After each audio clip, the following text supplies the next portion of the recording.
আসসালামু আলাইকুম। আমি বাড়ি থেকে চলে গেলাম মসজিদের কাজ দেখার জন্য। যায়া দেখি মসজিদের কাজ কীরকম অবস্থা সেটা দেখার জন্য আমি চলে গেলাম মসজিদে। যায়া দেখি সবাই দাঁড়াইছে, আমি সকলের সাথে আমিও দাঁড়ালাম। সবাই ব্যানার নিয়ে দাঁড়িয়ে আছে, আমি দেখি ব্যানার নিয়ে ছবি তুলতেছে, সেখানে আমি দাঁড়ালাম। দেখি এখানে সবাই মিলিয়ে কথাবার্তা বলতেছে। হুজুর আসছে, মসজিদের হুজুর, তিনি মোনাজাত করবেন। দেখতে পাচ্ছেন সবাই, গ্রামের সবাই আসছে, মোটামুটি সবাই দাঁড়াইছে। এর মাঝে ছবি তুলতেছে, ভিডিও করতেছে। দেখা যাক কিছুক্ষণের মধ্যে সবাই এবার মোনাজাত করবে। তারপরে আমরা এবার হলো দেখি কাজ শুরু করছে। কিছুক্ষণের মধ্যে কাজ শুরু করছে।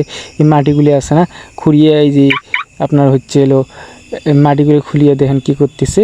তারপরে যা দেখি এক পর্যায়ে যা দেখি কাজ একেবারে মোটামুটি সম্পূর্ণর দিকে হয়েছে। এরপরে প্লাস্টার দেখি 1টা 2টা 3টে 4টে 5টা 6টা বসানোর জায়গা অজুখানা, এখানে 6 জন বসে উজু করতে পারবে, সেগুলো ব্যবস্থা করে দিয়েছে। এটা হচ্ছে একটি সংস্থা থেকে করে দিয়েছে। আমি তো খুব খুশি।